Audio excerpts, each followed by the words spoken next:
Debate വിത്ത് മാധു സജി. ആവാം, group യോഗമാകാം, ഗൂഢചർച്ചകളാകാം, വെട്ടിനിരത്തലാകാം, മാറ്റി നിർത്തലാകാം. ആ 10 വർഷക്കാലം കഴിഞ്ഞുപോയല്ലോ. വീണ്ടും തോറ്റ പാതാളവാസവും കഴിഞ്ഞുപോയല്ലോ. നാണക്കേടും അപമാനവും അധിക്ഷേപവും ഏറ്റ കാലം താണ്ടിക്കഴിഞ്ഞല്ലോ. ജയിച്ചല്ലോ. 102 സീറ്റ്. രക്ഷാപ്രവർത്തനമേറ്റും ജയിലിൽ കിടന്നും പോരടിച്ചും നേടിയ വിജയത്തിനൊടുവിൽ കൈപ്പത്തി പൊക്കി നേതാവിനെ തിരഞ്ഞെടുക്കാം. അങ്ങനെയൊന്ന് കൈപൊക്കാനുള്ള ആവതുണ്ടായത് എങ്ങനെയെന്ന് കൂടി ആലോചിക്കണം. കൈപ്പത്തി താഴാതെ വേണം. നല്ല എന്റർടൈൻമെന്റ് ആണെന്ന പരിഹാസം, ഈ തല്ല് തുടരുമെന്ന കൈകെട്ടി കാണാനിരിക്കൽ, വോട്ട് ചെയ്തവൻ വിഡ്ഢികളാണ് എന്നുവരെ പറയിക്കണോ എന്ന് സ്വയം തീരുമാനിക്കണം. മുഖ്യമന്ത്രിയുടെ ഫേസ്ബുക്ക് പോസ്റ്റ് വന്നു. വിമർശനങ്ങൾ, അഭിപ്രായങ്ങളൊക്കെ കേട്ട് തീരുമാനമെടുക്കും. തിരുത്തും എന്നില്ല. ചോദ്യം ഇതാണ്: നയിച്ചതാരാണ്? നേതാവാരാണ്?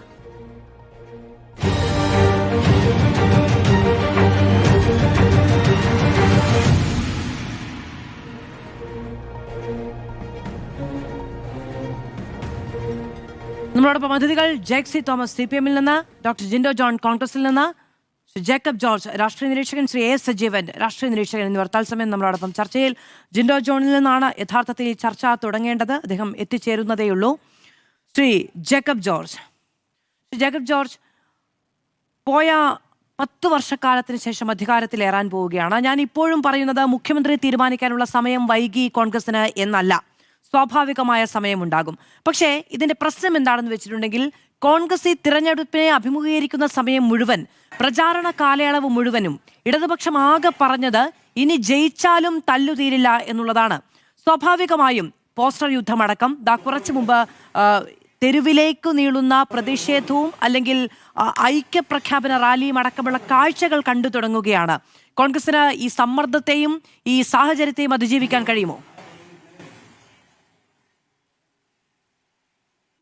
കഴിയണം. കോൺഗ്രസിന് കഴിയണം. കാരണം 10 വർഷത്തെ വനവാസത്തിന് ശേഷം നടന്ന തെരഞ്ഞെടുപ്പ്, 10 വർഷം ഭരിച്ച CPM നേതൃത്വത്തിലുള്ള മുന്നണിയെ, 3ാം ഭരണം പ്രതീക്ഷിച്ച് യുദ്ധത്തിനിറങ്ങിയ മുന്നണിയെ തോൽപ്പിച്ച് അധികാരത്തിൽ വന്ന വൻ ഭൂരിപക്ഷത്തോടെ, റെക്കോർഡ് ഭൂരിപക്ഷത്തോടെ അധികാരത്തിൽ വന്ന കോൺഗ്രസിന് അതിന് കഴിയണം. കഴിഞ്ഞില്ലെങ്കിൽ പിന്നെ എങ്ങനെയാ ഇത് ഇത്ര വലിയ ജയം നേടാമെങ്കിൽ ഇത് ഈ അടുത്ത പ്രശ്നവും പരിഹരിക്കാവുന്നതേ ഉള്ളൂ കോൺഗ്രസിന് അതിനുള്ള നിശ്ചയദാർഢ്യമുണ്ട്, അതിനുള്ള ജോർജ്, നമ്മൾ ഈ രാഷ്ട്രീയ നേതാക്കളുടെ ലെഗസി, രാഷ്ട്രീയ നേതാക്കളുടെ തലപ്പൊക്കം, തലയെടുപ്പ് എന്നൊക്കെ പറയണമെങ്കിൽ സ്വാഭാവികമായും പിടിച്ചെടുക്കാൻ മാത്രമല്ലല്ലോ, വിട്ടുകൊടുക്കാനും കൂടിയുള്ള ഒരു മനസ്ഥിതി ഉണ്ടാകേണ്ടതില്ലേ എന്നൊരു ചോദ്യമില്ലേ? 102 സീറ്റിന്റെ വിജയം അപ്രതീക്ഷിതമായി വരുമ്പോൾ അവർ പണിയെടുത്തില്ല എന്ന് ഞാൻ പറയുന്നില്ല. പക്ഷെ അവർ പോലും കാൽക്കുലേറ്റ് ചെയ്തതിനപ്പുറത്തേക്ക് എന്നതാണ്. അങ്ങനെ ഒരു വിജയം വരുമ്പോൾ സ്വാഭാവികമായും ഏകപക്ഷീയമായ ഒരു തീരുമാനം എടുക്കാൻ കഴിയുന്നവരാകണ്ടേ നേതാക്കൾ?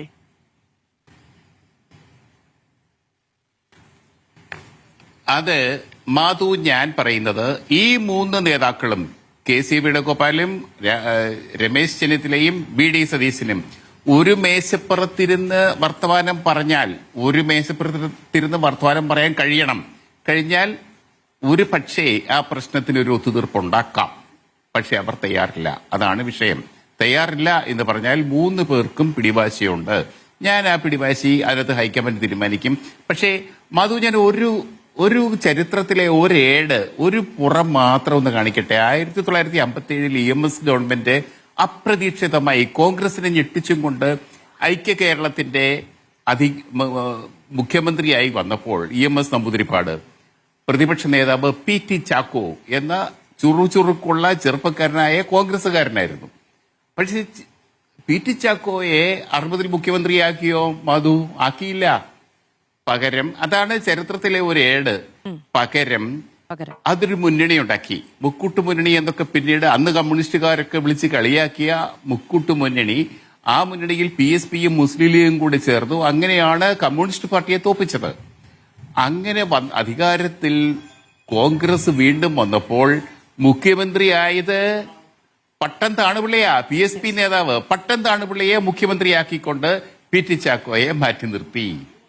അത് കഴിഞ്ഞ് PT ചാക്കോയെ പഞ്ചാബ് ഗവർണറായിട്ട് പറഞ്ഞയക്കുന്നു. ഹൈക്കമാൻഡ് ഇടപെട്ടു. അപ്പോഴും ഹൈക്കമാൻഡ് വരുന്നുണ്ട്. പഞ്ചാബിലെ ഗവർണറായിട്ട് അയച്ചു. പിന്നീട് മുഖ്യമന്ത്രി സ്ഥാനം വന്നപ്പോൾ അത് ആർക്ക് കൊടുത്തു? R. ശങ്കറിന് കൊടുത്തു. മാധു, R. ശങ്കർ മുഖ്യമന്ത്രി. അപ്പോഴും PT ചാക്കോ പറഞ്ഞു, എനിക്ക് സ്ഥാനമൊന്നും വേണ്ട, ഞാൻ മാറി നിന്നോളാം എന്ന് പറഞ്ഞു. പക്ഷേ അനുനയിപ്പിച്ച് പി ടി ചാക്കോയെ ആഭ്യന്തരമന്ത്രിയാക്കി. ചരിത്രമാണേ, ചരിത്രത്തിന്റെ ആവർത്തനം നടക്കാൻ പോകുന്ന ഈ ഒരു പശ്ചാത്തലത്തിൽ ഞാൻ ഈ കഥ സൂചിപ്പിച്ചുവെന്നേ ഉള്ളൂ മാധു. പക്ഷേ വലിയ സമാനതകളുണ്ട്. ഇനി ഒരു സമാനത കൂടി അതിന്റെ അകത്ത് തന്നെ പറയാം. പക്ഷെ 64-ൽ അതിനു മുമ്പ് പി ടി ചാക്കോ മരിച്ചു. പി ടി ചാക്കോ പെട്ടെന്ന് യാദൃച്ഛികമായിട്ട് ചെറുപ്പത്തിലേ മരിച്ചു. അദ്ദേഹത്തെ പാർട്ടിയിൽ നിന്ന് മന്ത്രിസ്ഥാനം പുറത്താക്കി. ഒരു ആരോപണത്തിന്റെ പേരിൽ അദ്ദേഹത്തെ കുരുക്കിയിട്ട് അദ്ദേഹത്തിന്റെ മന്ത്രിസ്ഥാനത്ത് നിന്ന് രാജിവെപ്പിച്ചു. നാടകീയമായ സംഭവങ്ങൾ, വളരെ ദയനീയമായ സംഭവങ്ങൾ. അദ്ദേഹം ഒരു കേസ് ബാധിക്കാൻ വേണ്ടി കോട്ടയത്ത് അവിടെ ഉള്ളിലേക്ക് പോയപ്പോൾ അവിടെ വെച്ച് ഹൃദയം പൊട്ടിമരിച്ചു. ആർ ബാലകൃഷ്ണപിള്ള പിൽക്കാലത്ത് പറഞ്ഞിട്ടുള്ളത് എന്റെ നേതാവ് ചാക്കോച്ചൻ ചങ്കു പൊട്ടി മരിക്കുകയായിരുന്നു എന്നാണ്. എന്നിട്ട് എന്ത് ചെയ്ത്? കാരണം ബാലകൃഷ്ണപിള്ളയൊക്കെ വലിയ പ്രധാനപ്പെട്ട നേതാവായിരുന്നു പി ടി ചാക്കോയോടൊപ്പം. പിന്നെ സംഭവിച്ചറിയാമല്ലോ, ചരിത്രത്തിന്റെ സുവർണ താളുകളിൽ എഴുതി വെച്ചിട്ടുണ്ട്. 14 MLA-മാർ കൂടിയിട്ട് കോൺഗ്രസിന്റെ MLA-മാർ കൂടിയിട്ട് മാറുന്നു, കോൺഗ്രസ് നിന്ന് രാജിവെക്കുന്നു. പിന്നീട് കേരള കോൺഗ്രസ് രൂപം കൊണ്ടുവന്നു. കോൺഗ്രസിന്റെ ചരിത്രത്തിലെ, കേരള രാഷ്ട്രീയ ചരിത്രത്തിലെ ഒരു വലിയ ഏട്. 25 MLA-മാരുമായി 65 ജയിച്ചു കയറുന്നു. 25 MLA-മാർ ആക്കണമോ അല്ലെങ്കിൽ അതിനുള്ള വഴി ഒരുക്കണമോ എന്നുള്ളതൊക്കെ അവനവൻ തീരുമാനിക്കേണ്ടത് കാര്യമാണ്. ആരും ചങ്കുപൊട്ടി മരിക്കാതിരിക്കട്ടെ. അതെ, പക്ഷെ ഈ ചരിത്രം എല്ലാ സതീശിനെയും KC-യെയും രമേശ് ചെന്നിത്തലയെയും എല്ലാ ഹൈക്കമാൻഡ് നേതാക്കളെയും ഞാൻ ഓർമ്മിപ്പിക്കുന്നു എന്ന് മാത്രം മാധു. ശരി, ശ്രീ എസ് സജീവൻ, കുറച്ചു മുമ്പാണ് വി ഡി സതീശൻ അനുകൂലികൾ തെരുവിലേക്കിറങ്ങി വി ഡി സതീശൻ നയിക്കേണ്ടതാണ് അല്ലെങ്കിൽ വി ഡി സതീശനാണ് നേതാവ് എന്നത് പറഞ്ഞത്. വളരെ പബ്ലിക്കായി മൈക്കിലൂടെ നോക്കൂ, KPCC അധ്യക്ഷൻ ഈ ചർച്ചകൾ അവസാനിപ്പിക്കണമെന്നും മുഖ്യമന്ത്രി ചർച്ചകളോ പരസ്യ പ്രതികരണങ്ങളോ ഉണ്ടാകാൻ പാടില്ല എന്നും പറഞ്ഞ് നടപടികളിലേക്കടക്കം KPCC നീങ്ങുന്ന സാഹചര്യത്തിലും പരസ്യമായി, വളരെ പരസ്യമായി മറ്റാരും വരേണ്ടതില്ല എന്നതടക്കമുള്ള ഒരു അഭിപ്രായ പ്രകടനത്തിന് അടികൾ ഒരുങ്ങുന്ന സാഹചര്യം ഉണ്ടാകുന്നുണ്ട്. ഈ ചർച്ചകളും ഈ എണ്ണം തികക്കലും കണ്ടിട്ടാകുമല്ലോ.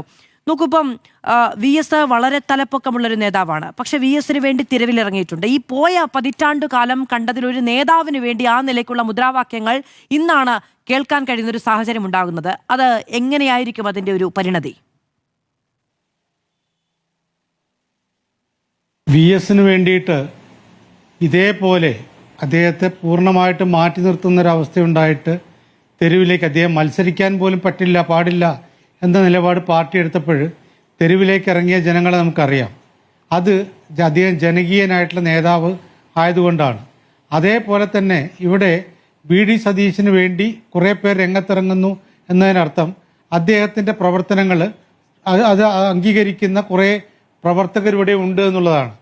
അത് അദ്ദേഹത്തിന് മാത്രമാണ് അനുയായികളുള്ളതെന്ന് ഞാൻ പറയുന്നില്ല. പക്ഷേ അവരാഗ്രഹിക്കുന്നത് ഈ തെരഞ്ഞെടുപ്പിൽ സ്വാഭാവികമായിട്ട് നമുക്കറിയാം VD സതീശൻ വളരെ ശക്തമായ രൂപത്തിൽ രംഗത്തുണ്ടായിരുന്നു.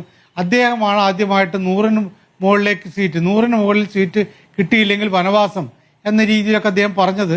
അതൊരു ആലങ്കാരികമായി പറഞ്ഞല്ല, ഭംഗിവാക്കായി പറഞ്ഞല്ല. അത് ഒരു നേതാവിൻ്റെ വലിയ ആവേശത്തിൽ പറയുന്നൊരു കാര്യമാണ്. അത് പ്രാവർത്തികമാക്കുന്നതിന് വേണ്ടിയുള്ള പ്രവർത്തനങ്ങളൊക്കെ അദ്ദേഹത്തിൻ്റെ ഭാഗത്തുണ്ടായിരുന്നു. കഴിഞ്ഞ 5 വർഷക്കാലം അദ്ദേഹം പ്രതിപക്ഷ നേതാവ് എന്ന നിലയിൽ ഒരു ദിവസം പോലും വിടാതെ അത് മുഖ്യമന്ത്രിയെ ആക്രമിക്കുക, പലപ്പോഴും അതിര് കവിഞ്ഞു പോയിട്ടുണ്ട് എന്നൊക്കെ നമുക്കൊക്കെ തോന്നിയിട്ടുണ്ട്.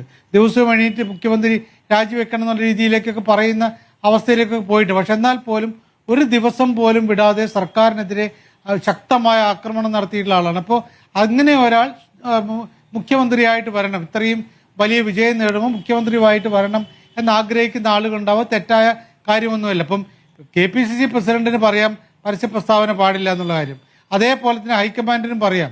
ഈ ഹൈക്കമാൻഡ് ഇതൊക്കെ പറയുമ്പോഴും ഹൈക്കമാൻഡിന്റെ തന്നെ ഭാഗമെന്ന് പറയാവുന്ന വർക്കിംഗ് കമ്മിറ്റി അംഗം പോലും ഇവിടെ വന്നിട്ട് 2-3 തവണ പല ആളുകളുടെ പേര് മാറ്റി പറഞ്ഞാണല്ലോ.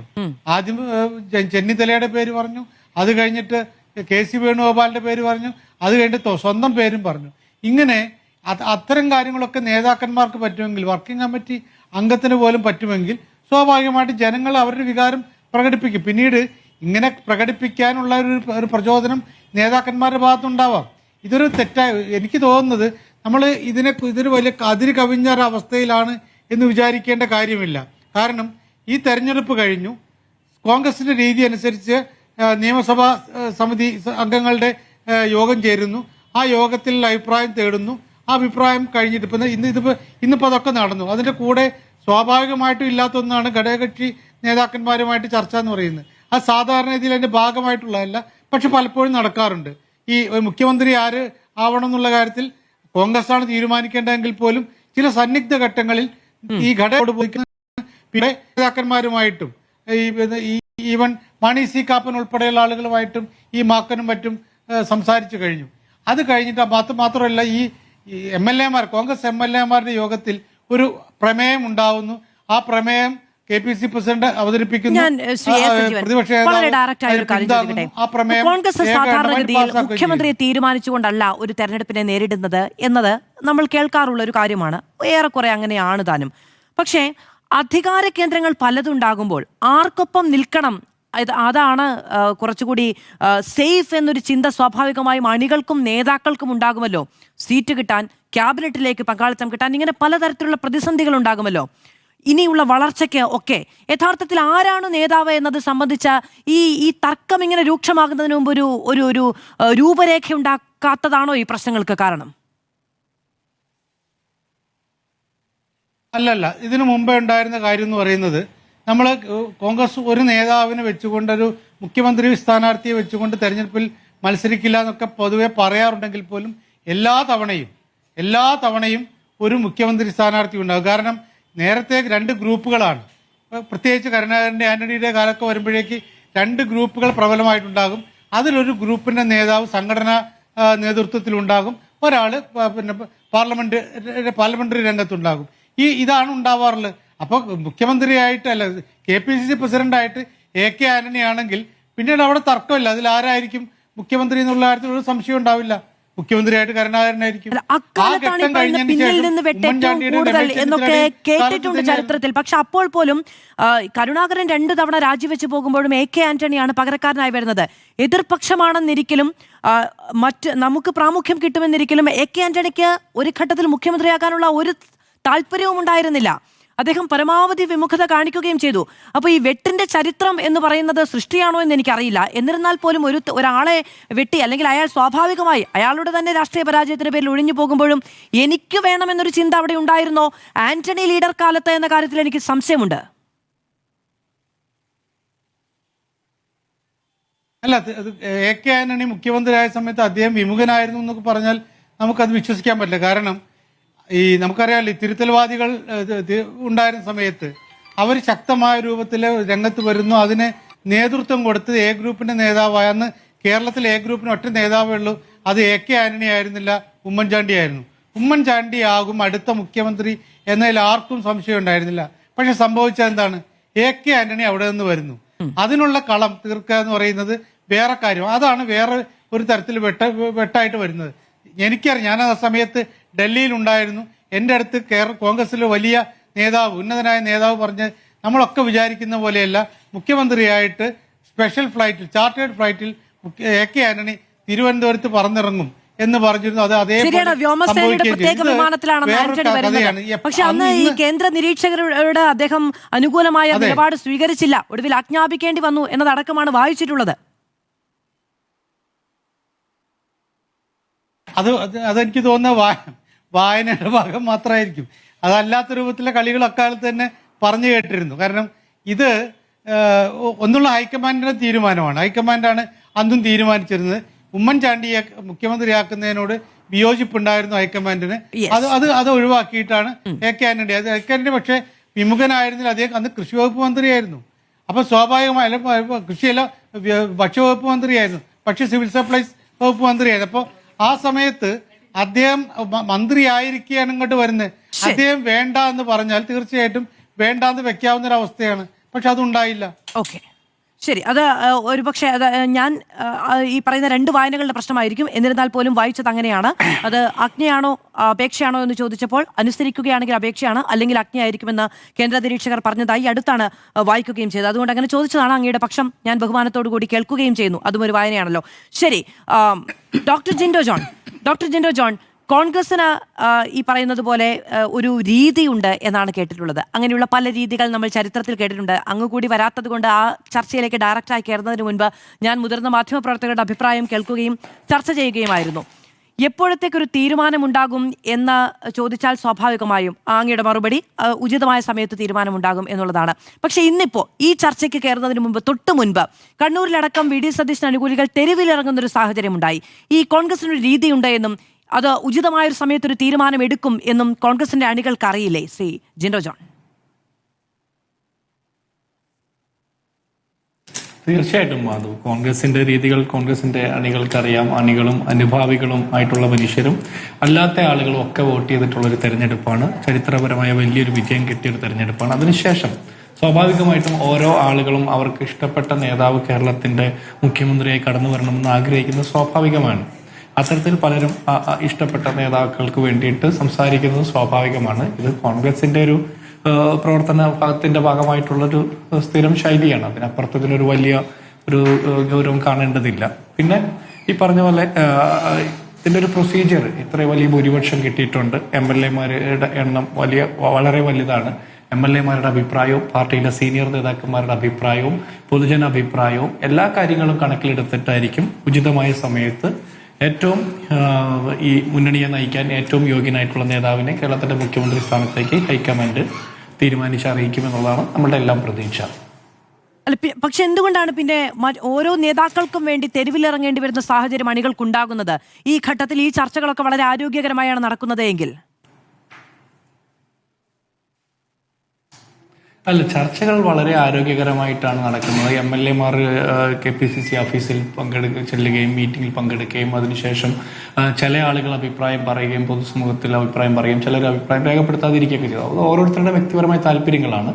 ചർച്ചകൾ ആരോഗ്യകരമായി തന്നെയാണ് നടക്കുന്നത്. അതൊരു ജനാധിപത്യ പ്രക്രിയയുടെ ഭാഗമാണ് ആളുകളുടെ അഭിപ്രായം കേൾക്കുക എന്നുള്ളത്.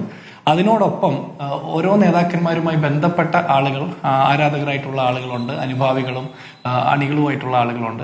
അവർ ഇഷ്ടപ്പെട്ട നേതാവ് കേരളത്തിന്റെ മുഖ്യമന്ത്രി ആകണമെന്ന് ആഗ്രഹിക്കുന്നു. അതിനനുസരിച്ചിട്ടുള്ള പ്രചരണങ്ങൾ നടത്തുന്നു. അത്തരം പ്രചരണങ്ങൾ മുൻപും കേരളത്തിൽ നടന്നിട്ടുണ്ട്. എല്ലാ പാർട്ടികളിലും അത്തരത്തിലുള്ള പ്രചരണങ്ങൾ നടന്നിട്ടുണ്ട്. ഞാൻ വരുന്ന സമയത്ത് ചർച്ചയുടെ തുടക്കഘട്ടത്തിൽ ശ്രീ ജേക്കബ് ജോർജ് പറഞ്ഞതുപോലെ VS അച്യുതാനന്ദനെ മുഖ്യമന്ത്രിയാക്കണമെന്ന് പറഞ്ഞിട്ടുള്ള പ്രചരണം ഉണ്ടായിരുന്നു. മത്സരിപ്പിക്കണമെന്ന് പറഞ്ഞ പ്രചരണം ഉണ്ടായിരുന്നു. ഇതൊക്കെ നമുക്ക് വളരെ നിഷ്കളങ്കമായി അങ്ങനെ കാണുകയും ചെയ്യാം. പക്ഷെ ഇത് നോക്കൂ, എല്ലാവർക്കും ഒരു സമയത്ത് സംഘടിക്കാം, എല്ലാവർക്കും ഒരു മുദ്രാവാക്യം വിളിക്കാം.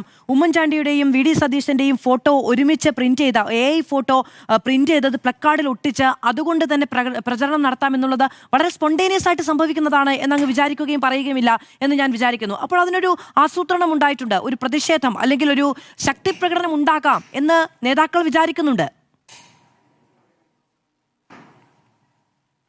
അല്ല, അത് നേതാക്കന്മാരെ അറിഞ്ഞിട്ടാണ് ഈ ശക്തി പ്രകടനം നടക്കുന്നത് എന്ന് ഞാൻ പറയാൻ ആഗ്രഹിക്കുന്നില്ല. കാരണം നേതാക്കന്മാരെ നേരിട്ട് വിളിച്ചു പറഞ്ഞ് എനിക്ക് വേണ്ടിയിട്ട് ഒരു പ്രകടനം നടത്തിക്കളയണം എന്ന് പറയുന്ന അത്രയും അല്പരായിട്ടുള്ള നേതാക്കന്മാരല്ല. അവർ അത്രയും ചുരുങ്ങി പോകുന്ന ആളുകളുമല്ല. പകരം അവരുമായി ബന്ധപ്പെട്ട അവരാകണമെന്ന് ആഗ്രഹിക്കുന്ന ആളുകൾ തീർച്ചയായിട്ടും അത്തരത്തിൽ ആലോചനകളൊക്കെ നടത്തിയിട്ടുണ്ടാവും, പ്രകടനങ്ങൾ നടത്തുന്നുണ്ടാവും. അത് സ്വാഭാവികമായിട്ട് നടക്കും. ആൾക്കൂട്ടത്തിന്റെ ആഗ്രഹങ്ങളല്ലല്ലോ. അതിനപ്പുറത്ത് വേണ്ടത്ര ചർച്ചകൾ നടത്തി എല്ലാവരെയും കേട്ട് ഈ പറഞ്ഞ പൊതുജന അഭിപ്രായം കേട്ട് എല്ലാം കേട്ടിട്ട് ഒരു കൃത്യമായൊരു അഭിപ്രായത്തിന് AICC എത്തും എന്നുള്ളതാണ്, ഹൈക്കമാൻഡ് എത്തും എന്നുള്ളതാണ് നമ്മുടെ എല്ലാം കണക്ക് കൂട്ടൽ. ശരി, ശ്രീ ജേക്സി തോമസ്, ഇന്നിപ്പോൾ മുഖ്യമന്ത്രിയുടെ പ്രതികരണം വന്നിരിക്കുകയാണ്. 4-ാം തീയതി കഴിഞ്ഞ് 5-ാം തീയതി കഴിഞ്ഞ് 6-ാം തീയതി കഴിഞ്ഞ് 7-ാം തീയതി 3-ാം പക്കം അദ്ദേഹത്തിന് പ്രതികരണം ഉണ്ടായിരിക്കുകയാണ്. പക്ഷെ സ്വാഭാവികമായും അദ്ദേഹത്തോട് ചോദിക്കണമെന്ന മാധ്യമപ്രവർത്തകരോ അല്ലെങ്കിൽ പൊതുസമൂഹമോ വിചാരിക്കുന്ന ചില കാര്യങ്ങളുണ്ടല്ലോ. ഒന്ന്, ധർമ്മടത്ത് മാത്രമുണ്ടായ പിന്നോട്ട് പോക്ക്, ആദ്യത്തെ 6 റൗണ്ടുകളിലുണ്ടായ പിന്നോട്ട് പോക്ക്. മറ്റൊന്ന്, സംസ്ഥാനത്തുണ്ടായ പരാജയത്തിൽ നേതൃത്വത്തിന്റെ പങ്ക് എന്താണ് എന്നുള്ളത്, അല്ലെങ്കിൽ അതിൽ ഒരു തിരുത്തൽ ഉണ്ടാകുമോ എന്നുള്ളത്. ഈ കാര്യങ്ങളിലുള്ള വിശദീകരണം എന്നതില്ല. കോൺഗ്രസും BJPയും മാധ്യമ സംഘവും ചേർന്ന ഗൂഢാലോചനകൾ ജനം വിശ്വസിച്ചു എന്നതാണോ തിരിച്ചറിയുന്നത്?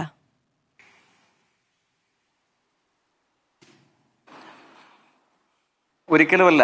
അദ്ദേഹത്തിന്റെ പ്രതികരണം വരുന്നതിന് മുമ്പ് ഒരു പാർട്ടി എന്ന നിലയിൽ CPIM നേതൃത്വം നൽകുന്ന ഇടതുപക്ഷ ജനാധിപത്യ മുന്നണി, അങ്ങനെയാണല്ലോ ഞങ്ങൾ തെരഞ്ഞെടുപ്പിനെ അഭിമുഖീകരിച്ചത്.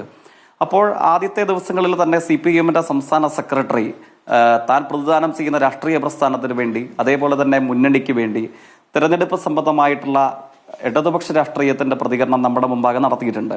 ഇന്ന് മുഖ്യമന്ത്രി അല്പം കൂടെ സമഗ്രമായി അക്കാര്യത്തിൽ അദ്ദേഹത്തിൻ്റെതായ ഒരു പ്രതികരണം നമ്മളുടെ മുമ്പാകെ പൊതുസമൂഹത്തിന്റെ മുമ്പിൽ അദ്ദേഹം പ്രസിദ്ധീകരിച്ചിട്ടുണ്ട്. അതിൽ അർത്ഥശങ്കകൾക്കിടയില്ലാത്ത വണ്ണം ജനവിധിയെ ആദരവോടെ അംഗീകരിക്കുന്നതായി പറയുന്നുണ്ട്. വലിയ ഭൂരിപക്ഷത്തിന്റെ തിളക്കത്തോടെ അധികാരത്തിൽ വന്ന UDFന്റെ എല്ലാ ജനപ്രതിനിധികൾക്കും അവരുടെ രാഷ്ട്രീയ നേതൃത്വത്തിന് അഭിനന്ദനം അദ്ദേഹം അറിയിക്കുന്നുണ്ട്. ഒപ്പം ശക്തവും ക്രിയാത്മകവുമായ പ്രതിപക്ഷമായി ഇടതുപക്ഷം പ്രവർത്തിക്കുമെന്നും കഴിഞ്ഞൊരു പതിറ്റാണ്ട് കാലയളവ് കേരളം നേടിയെടുത്ത അഭിമാനകരമായ മാറ്റങ്ങളെ മുന്നേറ്റങ്ങളെയൊക്കെ സംരക്ഷിക്കുമെന്നും അതിൽ നിന്ന് ജനവിരുദ്ധമായ എന്തെങ്കിലും ഒരു തീരുമാനം പുതിയ ഗവൺമെന്റിൽ നിന്നുണ്ടായാൽ അതിശക്തമാംവിധം ജനങ്ങൾക്ക് വേണ്ടി പ്രതികരിക്കുന്ന ഉത്തരവാദിത്വ പ്രതിപക്ഷമായി തങ്ങൾ തുടരുമെന്നും അദ്ദേഹം പറയുന്നുണ്ട്. ആ പ്രതികരണത്തിലെ ഏറ്റവും പ്രസക്തമായ ഒരു ഭാഗമെന്ന് തോന്നുന്നത് പിന്നീടാണ്. അങ്ങേക്ക് അതിനെ സംബന്ധിച്ച് ചില ആശങ്കയുണ്ടായി എന്ന് അങ്ങയുടെ ചില ചോദ്യത്തിന്റെ ഭാഗങ്ങൾ കേട്ടപ്പോൾ എനിക്ക് തോന്നി. സംശയങ്ങൾക്കിടമില്ലാത്തവണ്ണം മുഖ്യമന്ത്രി പറയുന്നു, അതായത് തെരഞ്ഞെടുപ്പ് പരാജയത്തെ സംബന്ധിച്ച് പൊതുവിൽ ഉയർന്നു വന്നിട്ടുള്ള അഭിപ്രായങ്ങളുണ്ട്, വിമർശനങ്ങളുണ്ട്, ആശങ്കകളുണ്ട്. അത് പാർട്ടി പ്രവർത്തകരായിട്ടുള്ള സഖാക്കളിൽ നിന്ന് മാത്രമല്ല, പൊതുജന സാമാന്യത്തിൽ നിന്ന് ഉയർന്നു വന്നിട്ടുള്ള ഇത്തരം കാര്യങ്ങളുണ്ട്. എല്ലാ വിമർശനങ്ങളെയും ആശങ്കകളെയും അഭിപ്രായങ്ങളെയും ഗൗരവ ബുദ്ധിയോടുകൂടെ തന്നെ ഞങ്ങൾ പരിശോധിക്കും. എല്ലാവരുടെയും അഭിപ്രായങ്ങളും ആശങ്കകളും വിമർശനങ്ങളും കേട്ടുകൊണ്ട് തന്നെ പുതിയ തീരുമാനങ്ങളിലേക്ക് എത്തും. ഇത് മുന്നോട്ടേക്ക് പോകാനുള്ള ഒരു പുതിയ തുടക്കം ഈ നിലയിലാണ് തെരഞ്ഞെടുപ്പ് പരാജയത്തെ സംബന്ധിച്ചുള്ള ഞങ്ങളുടെ പ്രാഥമികമായ വിശകലനം അല്ലെങ്കിൽ അഭിപ്രായം ഇടതുപക്ഷത്തിന്റെ സമുന്നത നേതാക്കന്മാർ നടത്തിയിട്ടുള്ളത്. അക്കാര്യത്തിൽ ഏകപക്ഷീയമായ ഒരു തീർപ്പ് കൽപ്പിക്കലിൽ എന്തെങ്കിലും സാധ്യതയുണ്ട് എന്ന് സത്യസന്ധമായി നമുക്ക് കരുതാനിടയില്ല. ജെക്സി തോമസ്, ഇപ്പം പാർട്ടി സെക്രട്ടറി വിശദീകരിച്ചു, ശരിയാണ്, പാർട്ടി സെക്രട്ടറി തന്നെയാണ് വിശദീകരിക്കേണ്ടത്. ഈ പാർട്ടിയുടെ തെരഞ്ഞെടുപ്പ് പ്രചാരണ ചുമതല അങ്ങനെ പാർട്ടി സെക്രട്ടറിയിലോ പാർട്ടിയുടെ ഒരു പൊതുസ്വത്വത്തിലോ നിക്ഷിപ്തമായിരുന്നില്ല ഇത്തവണ. ഈ തെരഞ്ഞെടുപ്പിനെ നയിക്കാനും മുഖ്യമന്ത്രിയെ തന്നെയാണ് തീരുമാനിച്ചത്. അദ്ദേഹത്തിന്റെ ജനപ്രീതി വിജയത്തിലേക്ക് എത്തിക്കും എന്നുള്ള ഉത്തമ ബോധ്യം കൊണ്ടായിരിക്കുമല്ലോ അദ്ദേഹം മാത്രം ഉൾപ്പെടുന്ന പ്രചാരണ ബോർഡുകൾ സംസ്ഥാനത്തുടനീളം ഉണ്ടായത്. സ്വാഭാവികമായും അദ്ദേഹത്തിന്റെ ഭാഗത്തു നിന്ന് തന്നെയല്ലേ അതിന്റെ ഒരു പ്രതികരണം വരേണ്ടത്. കണ്ണൂരിലെ ധർമ്മടത്തിലെ അദ്ദേഹത്തിന് നേരിടേണ്ടി വന്ന തിരിച്ചടിയുമായി ബന്ധപ്പെട്ട ഒരു പ്രതികരണവും ഉണ്ടായില്ല.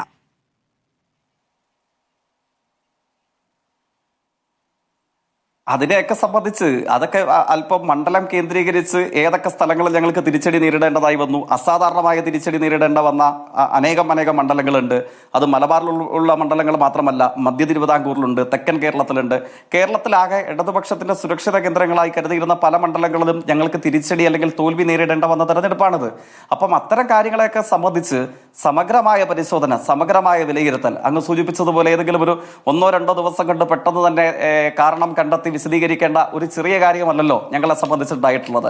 മൂന്നാം തുടർച്ചയ്ക്കായി ശ്രമിച്ചുകൊണ്ടിരിക്കുന്ന ഒരു ഗവൺമെന്റിന് നേരെ അസാധാരണമാം വിധം ഞങ്ങളെ സംബന്ധിച്ച് അപ്രതീക്ഷിതമായ ഒരു വലിയ തിരിച്ചടി, വലിയ പരാജയമാണ് ഉണ്ടായിട്ടുള്ളത്. ആ കാര്യത്തിൽ അങ്ങ് സൂചിപ്പിക്കുന്ന ഏതെങ്കിലും ഒരു മണ്ഡലത്തിൽ മാത്രമല്ല, അതിൽ നിന്ന് വ്യത്യസ്തമായ അനേകം മണ്ഡലങ്ങൾ ഞങ്ങളുടെ മുമ്പിലുണ്ട്. അത് തിരുവനന്തപുരം മുതൽ കാസർഗോഡ് വരെ നീണ്ടു നിൽക്കുന്ന ഏതാണ്ട് എല്ലാ ജില്ലകളിലും ഇടതുപക്ഷത്തിന്റെ സുരക്ഷിത കേന്ദ്രങ്ങളെന്ന് പലരാലും ഇടതുപക്ഷ വിരുദ്ധരാൽ പോലും വിലയിരുത്തപ്പെട്ട മണ്ഡലങ്ങളിൽ അപ്രതീക്ഷിത വിജയം, UDF പോലും നിലച്ചിരിക്കാത്ത വലിയ വിജയം അല്ലെങ്കിൽ വലിയ വോട്ടിന്റെ വർധനവ് അവർക്കുണ്ടായിട്ടുണ്ട്. അതപ്പോൾ സാങ്കേതികമായി 1-2 ദിവസത്തെ ഒരു ചർച്ച കൊണ്ട് മറുപടി കണ്ടെത്തി ജനങ്ങളുടെ മുമ്പിൽ വിശദീകരിക്കേണ്ട കാര്യമായിട്ടല്ല. അതുകൊണ്ടാണ് ഞാൻ ആവർത്തിച്ച് പറയുന്നു, CPIMന്റെ സംസ്ഥാന സെക്രട്ടറി നിങ്ങളുമായി നടത്തിയ വാർത്താ സമ്മേളനത്തിൽ അദ്ദേഹത്തിന്റെ പ്രതികരണം എന്താണ്? ഞങ്ങൾ സമഗ്രമായ വിലയിരുത്തലിലേക്കാണ്. ആദ്യം മേൽക്കമ്മിറ്റി കൂടി ചർച്ച ചെയ്തൊരു തീരുമാനമെടുത്ത് താഴേക്ക് റിപ്പോർട്ട് ചെയ്യുന്ന നിലയിലേക്കല്ല, മറിച്ച് താഴെയുള്ള CPIMന്റെ ഏതാണ്ട് 32,000-ലധികം വരുന്ന ബ്രാഞ്ചുകളിൽ നിന്ന് സഖാക്കൾക്ക്, പ്രവർത്തകർക്ക് പറയാനുള്ളത് കേൾക്കുക.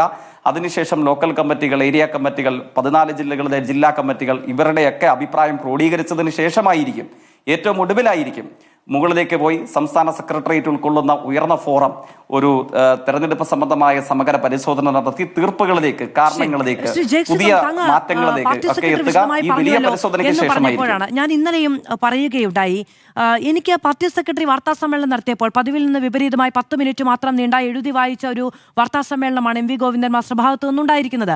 പക്ഷെ അതിൽ വളരെ ആകാംക്ഷയോടുകൂടി, അത്ഭുതത്തോടും കൂടി കേട്ട ഒരു പ്രതികരണം അദ്ദേഹത്തിന്റെ ഭാഗത്തു നിന്നുണ്ടായത്, പാർട്ടി അണികൾക്കും സഖാക്കൾക്കും നിർഭയത്വത്തോടെ കാര്യങ്ങൾ തുറന്നു പറയാം എന്നാണ്. ഇതൊരു തിരുത്തിന്റെ ഭാഗമായി എന്നുള്ളതാണ് പാർട്ടി സെക്രട്ടറി പറയുന്നത്. അപ്പോൾ ഇത്രയും കാലം ഈ പറയുന്ന ജനാധിപത്യവും നിർഭയത്വത്തോടെ അഭിപ്രായം പറയാൻ കഴിയുന്ന സാഹചര്യവും പാർട്ടിക്കുള്ളിൽ ഉണ്ടായിരുന്നില്ലേ? അത് യഥാർത്ഥത്തിൽ എനിക്ക് തോന്നുന്നു കേരളത്തിലെ മുഖ്യധാര മാധ്യമങ്ങൾ ചേർന്ന് സൃഷ്ടിച്ചിട്ടുള്ള, ഞാൻ എല്ലാവരെയും അല്ല പറയുന്നത്, എന്നാലും ചില പ്രത്യേക താല്പര്യത്തോടുകൂടെ ചില ആളുകൾ സൃഷ്ടിച്ചിട്ടുള്ള ഒരു പ്രതീതി നിർമ്മാണമുണ്ട്. അതായത് കേരളത്തിൽ CPIMന്റെ സമുന്നത നേതൃപദവി അലങ്കരിക്കുന്ന നേതാക്കന്മാർ ആരുമാവട്ടെ, അത് മുഖ്യമന്ത്രിയോ പാർട്ടി സംസ്ഥാന സെക്രട്ടറിയോ പോളിറ്റ് ബ്യൂറോ അംഗങ്ങളോ ആരുമാവട്ടെ, ഇവർക്കൊന്നുമെതിരെ യഥാർത്ഥത്തിലുള്ള ഒരു വിമർശനം ഇവരുടെ സാന്നിധ്യത്തിൽ ഉയരാൻ സാധ്യതയില്ല. അല്ലെങ്കിൽ ഉയർന്ന ഘടകങ്ങളിൽ ഇവർക്കെതിരെയുള്ള അഭിപ്രായ വ്യത്യാസങ്ങളോ ഇവർക്കെതിരെയുള്ള എന്തെങ്കിലും വിമർശന സ്വഭാവത്തോടുകൂടെയുള്ള ചോദ്യങ്ങളോ ഇതൊന്നും ഉയരാൻ സാധ്യതയില്ല. ഇതെല്ലാം ഏതെങ്കിലും ഒരു കേന്ദ്രത്തിൽ നിന്ന് ഒരാൾ തീരുമാനിക്കുന്നതും ബാക്കി എല്ലാവരും റാൺമൂളി അനുസരിക്കുന്നതുമായ ഒരു പ്രതീതി നിർമ്മാണം യഥാർത്ഥത്തിൽ CPM-നെ സംബന്ധിച്ച് ചില മാധ്യമങ്ങളെങ്കിലും ഉയർത്തിക്കൊണ്ടുവരാൻ ശ്രമിച്ചിട്ടുണ്ട്. അത്തരം പ്രതീതി നിർമ്മാണങ്ങളോടായിരിക്കണം അദ്ദേഹം പ്രതികരിച്ചിട്ടുണ്ടാവുക. നിർഭയവും സത്യസന്ധവുമായും ഇത്തരം കാര്യങ്ങളിൽ അഭിപ്രായം പറയാനുള്ള കരുത്ത് പാർട്ടിയുടെ എല്ലാ ഘടകങ്ങളിലും വ്യത്യാസമില്ലാതെ എല്ലാ ഘടകങ്ങളിലും പാർട്ടിയുടെ പ്രവർത്തകർക്കുണ്ട് എന്ന പ്രതീതി മാധ്യമങ്ങളടക്കം ഉണ്ടാക്കി വെച്ചിട്ടുണ്ട്. എന്നിരുന്നാൽ പോലും അത് അണികൾക്ക് ഉണ്ടാകില്ല എങ്കിൽ അങ്ങനെ ഒരു അവരെ സമാധാനിപ്പിക്കേണ്ടി വരുന്ന സാഹചര്യം ഉണ്ടാകുന്നില്ലല്ലോ. മാത്രമല്ല നോക്കൂ, ഒരൊറ്റ ചോദ്യത്തിന് പാർട്ടി സെക്രട്ടറി മറുപടി പറയുന്നില്ല. എഴുതി വായിക്കുന്നു എന്നതിനപ്പുറത്തേക്ക് ഒരു ചോദ്യം മാധ്യമങ്ങൾക്ക് ചോദിക്കാൻ കഴിയുന്നില്ല. നോക്കൂ, ജയിക്കുന്ന ഒരു പാർട്ടി പോലെ തന്നെ പ്രധാനമല്ലേ അധികാരത്തിൽ നിന്ന് മാറുന്ന ഒരു സർക്കാരിന് നേതൃത്വം നൽകുന്ന പാർട്ടി. ഈ നാട്ടിലെ മാധ്യമങ്ങൾക്ക് ഒരു ചോദ്യം ചോദിക്കാനുള്ള അവസരം ഉണ്ടാകണ്ടേ? ഇന്നിപ്പോ മുഖ്യമന്ത്രി 3 ദിവസം കഴിയുമ്പോൾ ഫേസ്ബുക്കിൽ ഇട്ടിരിക്കുന്ന പോസ്റ്റ് മാത്രമാണ് CPM-ന്റെ രാഷ്ട്രീയ വിശദീകരണം എന്ന് വിചാരിക്കണം മാധ്യമങ്ങൾ, മറ്റുള്ളവർ, പൊതുസമൂഹം എന്ന് വിചാരിക്കുന്നത് വലിയ പ്രിവിലേജ് അവകാശപ്പെടലല്ലേ ജെക്സി തോമസ്? ഒരിക്കലുമല്ല. അത് എനിക്ക് അക്കാര്യത്തിൽ അങ്ങയുടെ വിലയിരുത്തലിനോട് കറതീർന്ന അഭിപ്രായ വ്യത്യാസമുണ്ട്. കാരണം എന്താണ്, മുഖ്യമന്ത്രിയുടെ പ്രതികരണം ഇന്ന് സംഭവിക്കുന്നു. അതിനു മുമ്പ് പാർട്ടി സംസ്ഥാന സെക്രട്ടറിയുടെ പ്രതികരണം, സംസ്ഥാന സെക്രട്ടേറിയറ്റിൻ്റെതായ പ്രാഥമികമായ പ്രതികരണങ്ങൾ അദ്ദേഹം വായിക്കുന്നു. ആ കാര്യങ്ങൾക്കകത്ത് ഏത് നിലയിലുള്ള തിരുത്തൽ പ്രക്രിയ എന്ന് പറയുമ്പോൾ അതൊക്കെ ഉയർന്നു വന്ന 1-2 ചോദ്യമാണ്. ആ ചോദ്യങ്ങൾക്ക് മറുപടി പറഞ്ഞിട്ടാണ് അദ്ദേഹം വാർത്താ സമ്മേളനം അവസാനിപ്പിച്ചു പോകുന്നത്. ആ വാർത്താ സമ്മേളനത്തിൽ അങ്ങ് ആഗ്രഹിച്ചതുപോലെ കേരളത്തിലെ എല്ലാ മാധ്യമ പ്രവർത്തകർക്കും പല മണ്ഡലങ്ങളെ സംബന്ധിച്ചും തെരഞ്ഞെടുപ്പ് തിരിച്ചടിയൊക്കെ സംബന്ധിച്ചും സമഗ്രവും സൂക്ഷ്മവുമായിട്ടുള്ള പല ചോദ്യങ്ങളും ഉണ്ടാവും, തർക്കമില്ല. പക്ഷേ അങ്ങേക്ക് ശ്രദ്ധിച്ചാൽ മനസ്സിലാകുമല്ലോ, അല്ലെങ്കിൽ അങ്ങയുടെ ഇത്തരം കാര്യങ്ങൾ CPM ബീറ്റ് കൈകാര്യം ചെയ്യുന്നു എന്ന് പറയപ്പെടുന്ന മാധ്യമ പ്രവർത്തകരുണ്ടെങ്കിൽ അവരോട് ചോദിച്ചാൽ മനസ്സിലാകുമല്ലോ ആ ദിവസത്തെ സംസ്ഥാന സെക്രട്ടേറിയറ്റിന്റെ പ്രത്യേകത തന്നെ എന്തായിരുന്നു. വായിച്ചറിഞ്ഞ മാധ്യമങ്ങളിൽ തന്നെ റിപ്പോർട്ട് ചെയ്ത വാർത്തകൾ പ്രകാരമെങ്കിൽ ഏതാണ്ട് 12 മണിക്കൂറിലധികം നീണ്ടു നിൽക്കുന്ന ഒരു ദീർഘനേരം ഉപയോഗിച്ചുകൊണ്ടുള്ള ഒരു പരിശോധന, ഒരു പ്രാഥമിക വിലയിരുത്തലല്ലേ അന്നത്തെ CPM-ന്റെ സംസ്ഥാന സെക്രട്ടേറിയറ്റ് നടത്തിയത്. അങ്ങ് സൂചിപ്പിച്ചതുപോലെ വാർത്താ സമ്മേളനം നടത്തിയതിനു ശേഷം പാർട്ടി സംസ്ഥാന സെക്രട്ടറി നേരെ പോയത് എത്ര 10-15 മിനിറ്റ് മാത്രം ഹ്രസ്വ ദൈർഘ്യമുള്ള വാർത്താ സമ്മേളനം നടത്തിയതിനു ശേഷം അദ്ദേഹം നേരെ തിരികെ പോയത് വീണ്ടും തുടരുന്ന സെക്രട്ടേറിയറ്റ് യോഗത്തിന് പങ്കെടുക്കാൻ വേണ്ടിയിട്ടാണ് അദ്ദേഹം തിരികെ പോകുന്നത്. മാധ്യമ വാർത്തകൾ വസ്തുതകളെങ്കിൽ ഏതാണ്ട് 10-10:30 മണി വരെ അർദ്ധരാത്രിയോളം നീണ്ടു നിൽക്കുന്ന സംസ്ഥാന സെക്രട്ടേറിയറ്റ് യോഗമാണ് അന്ന് നടത്തിയിട്ടുള്ളത്. അപ്പോൾ അന്നത്തെ ദിവസം വന്നിട്ട് മണിക്കൂറുകൾ നീണ്ടു നിൽക്കുന്ന, അല്ലെങ്കിൽ നിങ്ങളുടെ എല്ലാവരുടെയും ചോദ്യങ്ങൾക്ക് സമഗ്രമായ മറുപടി പറയാൻ കഴിയുന്ന ഒരു വാർത്താ സമ്മേളനം പ്രതീക്ഷിക്കുന്നതിൽ ഒരു തെറ്റുണ്ട് എന്നാണ് വ്യക്തിഗതമായി എനിക്ക് ആ കാര്യത്തോട് പ്രതികരിക്കാനുള്ളത്. മാധ്യമവാർത്തകളെ മാത്രം ആശ്രയിക്കേണ്ടി വരിക CPM പ്രതിനിധികൾക്ക് ഉണ്ടാകാതിരിക്കട്ടെ എന്നാണ് ഞാൻ വിചാരിക്കുന്നത്. രണ്ടാമത്തെ കാര്യം, അദ്ദേഹം തിരിച്ചുപോയി ശരിയാണ്, പക്ഷേ ഈ പറയുന്ന ചോദ്യങ്ങളെ അഭിമുഖീകരിക്കാൻ കഴിയാത്ത സാഹചര്യം എന്താണെന്ന് എനിക്ക് മനസ്സിലാവുന്നില്ല. ശരി, അന്ന് അർദ്ധരാത്രി വരെ ഉണ്ടായിരിക്കുന്നു, പിറ്റേ ദിവസം വേണമെങ്കിൽ മാധ്യമങ്ങളെ കാണാമല്ലോ. അങ്ങനെ ഒന്നുമില്ല. CPM-ന്റെ ഈ പറയുന്ന പാർട്ടി സെക്രട്ടറിക്കോ മുഖ്യമന്ത്രിക്കോ ഒരു വാർത്താ സമ്മേളനം വിളിക്കാം എന്ന സാഹചര്യം വേണ്ടെങ്കിൽ വേണ്ട, ശരി, അതും പാർട്ടിയുടെ ആഭ്യന്തരമായ തീരുമാനമാണ്. ശ്രീ ജേക്കബ് ജോർജ്, ഇപ്പോൾ ഹൈക്കമാൻഡിന്റെ കോർട്ടിലാണ് ഈ തീരുമാനം. സ്വാഭാവികമായും കോൺഗ്രസ് രീതി അനുസരിച്ച് അങ്ങനെ തന്നെയാണ് വരേണ്ടത്. പക്ഷേ ഇതിൽ ഒന്ന്, കേരളത്തിലേക്ക് ഏത് സമയത്തും എത്താൻ കഴിയുന്ന ഹൈക്കമാൻഡ് തന്നെയായിരുന്നു KC വേണുഗോപാൽ എന്നത് പ്രധാനമാണ്. അദ്ദേഹത്തിന് അവിടെ ഹൈക്കമാൻഡ് നേതാക്കളുടെ പിന്തുണയുണ്ട്.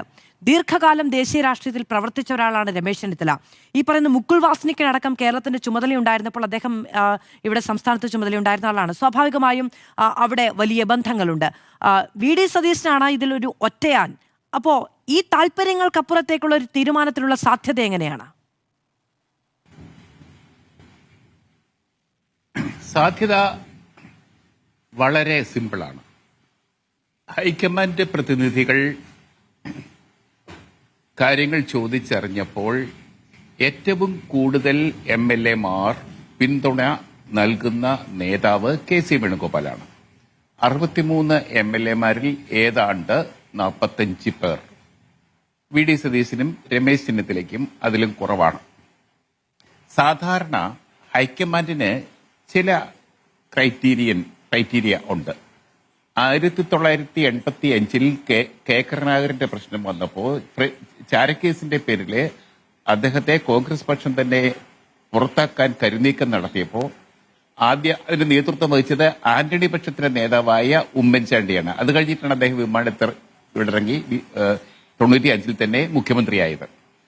അപ്പോൾ അദ്ദേഹം AK ആന്റണി ചെയ്തത് ആദ്യം കോൺഗ്രസ് ലെജിസ്ലേച്ചർ പാർട്ടിയിലെ അംഗസംഖ്യയിൽ ചില വ്യത്യാസങ്ങൾ വരുത്തി. കരുണാകരന്റെ കൂടെ നിന്ന് PP ജോർജ് പോലെയുള്ള ചിലരെ സ്വാധീനിച്ച് ഇങ്ങേപ്പുറത്തേക്ക് കൊണ്ടുവന്നു. രമേശ് ചെന്നിത്തല, G കാർത്തികേയൻ, MI ഷാനവാസ് എന്നിവരുടെ നേതൃത്വത്തിലുള്ള തിരുത്തൽവാദികൾ, അവരുടെ പങ്ക് വേറെ.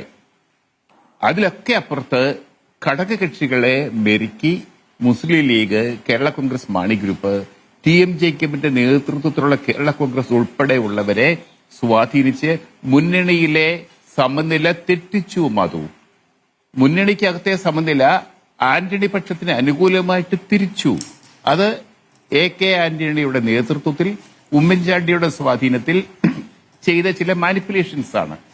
അത് കഴിഞ്ഞിട്ടാണ് ആ സമയത്ത് കരുണാകരനോടൊപ്പം നിൽക്കാൻ നമ്മുടെ നാരായണ പണിക്കർ NSS നേതൃത്വം മാത്രമേ ഉണ്ടായിരുന്നുള്ളൂ. NSSന് വോട്ടില്ല, പാർട്ടിയില്ല. പിന്നെ ഉണ്ടായിരുന്നത് MB രാഘവനാണ്. MB രാഘവനും CP ജോണും ഇടയ്ക്കിടയ്ക്കൊക്കെ കരുണാകരനെ കാണാൻ പോകുമായിരുന്നു, പിന്തുണ കൊടുക്കുമായിരുന്നു. ഈ നിലയിൽ കരുണാകരന്റെ പതനം അനിവാര്യമായിരുന്നു. അങ്ങനെയാണ് കരുണാകരനെ കോൺഗ്രസുകാർ തന്നെ മുഖ്യമന്ത്രി കസേരയിൽ നിന്ന് ഇറക്കി വിട്ടത്. പകരം AK ആന്റണി വിമാനത്തിൽ പറന്നു വന്ന് കേരളത്തിന്റെ മുഖ്യമന്ത്രി ആയത്. അതാണ്. അപ്പൊ ഹൈക്കമാൻഡിന് ചില മാനദണ്ഡങ്ങളുണ്ട്. ആ മാനദണ്ഡങ്ങൾ അനുസരിച്ചാണെങ്കിൽ KC വേണുഗോപാൽ അദ്ദേഹത്തിന്റെ പേര് മുഖ്യമന്ത്രിയായിട്ട് ഞായറാഴ്ച തന്നെ പ്രഖ്യാപിക്കും. അതിനോട് കേരളം എങ്ങനെ പ്രതികരിക്കും?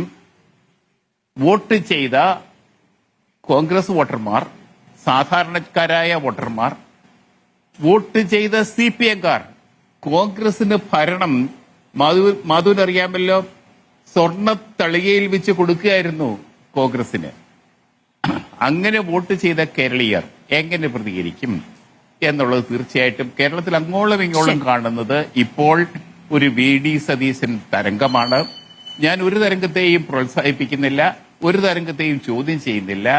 പക്ഷേ ഇവിടെ VD സതീശനെ മുഖ്യമന്ത്രിയാക്കിയില്ലെങ്കിൽ എന്തായിരിക്കും പ്രത്യാഘാതം?